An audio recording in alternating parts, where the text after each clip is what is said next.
Lal Krishna Advani Bharatiya Janata party के वरिष्ठ नेता हैं। भारतीय जनता पार्टी को भारतीय राजनीति में एक प्रमुख पार्टी बनाने में उनका योगदान सर्वोपरि कहा जा सकता है।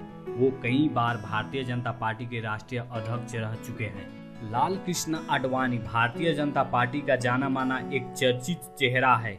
भारतीय जनता पार्टी को हम अटल बिहारी वाजपेयी तथा लाल कृष्ण आडवाणी के बिना नहीं सोच सकते हैं। सबसे पहले भारतीय जनता पार्टी की नींव रखने में इन दो महापुरुषों का योगदान रहा है।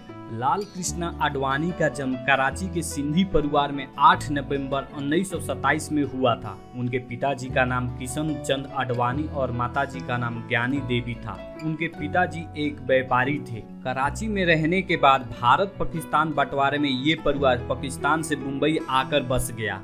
लाल कृष्ण आडवाणी की स्कूली शिक्षा कराची से हुई और बाद में उन्होंने हैदराबाद के KDG कॉलेज से अपनी पढ़ाई पूरे किए।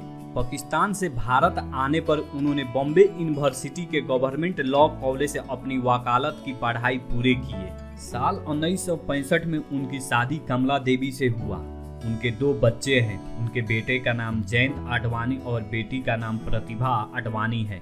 लाल कृष्ण आडवाणी ने अपने राजनीतिक सफर की शुरुआत साल 1942 में राष्ट्रीय स्वयंसेवक संघ के रूप में किए। राष्ट्रीय स्वयंसेवक संघ एक हिंदू संगठन है। लाल कृष्ण आडवाणी सबसे पहले कराची में ही RSS के प्रचारक हुए और RSS को अपनी सेवाएं देते हुए उन्होंने RSS की कई शाखाएं स्थापित किए। साल 1951 में श्याम प्रसाद मुखर्जी ने RSS के साथ मिलकर भारतीय जनसंघ की स्थापना की। RSS के सदस्य होने के नाते लाल कृष्ण आडवाणी भी जनसंघ से जुड़ गए। राज्यसभा तक का सफर करने में लाल कृष्ण आडवाणी को 19 वर्ष लग गए। सबसे पहले साल 1970 में राज्यसभा के सदस्य बने। फिर जनसंघ के नेता के रूप में उन्होंने कई पद संभाले। साल 1975 में इंदिरा गांधी के केंद्र सरकार के दौरान इमरजेंसी लगाने पर कई विरोधी दल भारतीय जनसंघ के साथ जुड़ गए।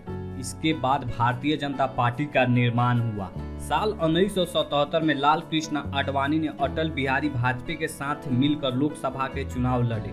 अटल बिहारी वाजपेयी के सरकार में लाल कृष्ण आडवाणी भारत देश के गृह मंत्री रहे और इसी दौरान लाल कृष्ण आडवाणी के पद में उन्नति हुई और वो भारत के उप प्रधानमंत्री बने। साल 2004 के लोकसभा चुनाव में भारतीय जनता पार्टी की हार हुई और लोकसभा के विपक्ष में बैठना पड़ा। केंद्र में कांग्रेस की सरकार आई और डॉक्टर मनमोहन सिंह ने भारत के प्रधानमंत्री के रूप में शपथ ग्रहण किए। साल 2005 में कराची के दौरे पर गए, जो कि उनका जन्म स्थान है। वहां उन्होंने मोहम्मद अली जिन्ना को एक धर्मनिरपेक्ष नेता बताया। ये बात RSS के हिंदू नेताओं को गले नहीं उतरी और RSS के इस बयान के विरोध में लाल कृष्ण आडवाणी के इस्तीफे की मांग कर दी। लाल कृष्ण आडवाणी को विपक्ष के अध्यक्ष के पद से इस्तीफा देना पड़ा, लेकिन बाद में उन्होंने अपना इस्तीफा वापस ले लिया। लाल कृष्ण आडवाणी ने एक न्यूज चैनल को दिए अपने इंटरव्यू में खुद को साल 2009 के चुनाव में प्रधानमंत्री पद का प्रबल दावेदार बताया। उनकी इस दावेदारी में मजबूती देते हुए भारतीय जनता पार्टी के अध्यक्ष राजनाथ सिंह ने कहा कि अटल जी के बाद ही आडवाणी जी है वो प्रधानमंत्री पद के दावेदार। लेकिन शायद लाल कृष्ण आडवाणी जी के किस्मत में नहीं था प्रधानमंत्री बनना। साल 2009 में फिर एक बार कांग्रेस सरकार केंद्र में आई और डॉक्टर मनमोहन सिंह ने दूसरी बार प्रधानमंत्री के रूप में शपथ ग्रहण किए।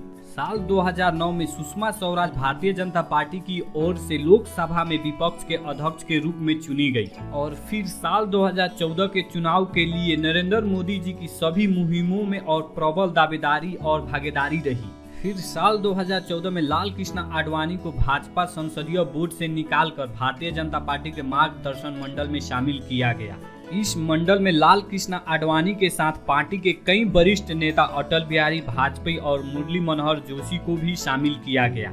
लाल कृष्ण आडवाणी भारतीय जनता पार्टी के वरिष्ठ नेता है। उन्होंने पार्टी के लिए हमेशा अपना अनुभव तथा योगदान दिया है।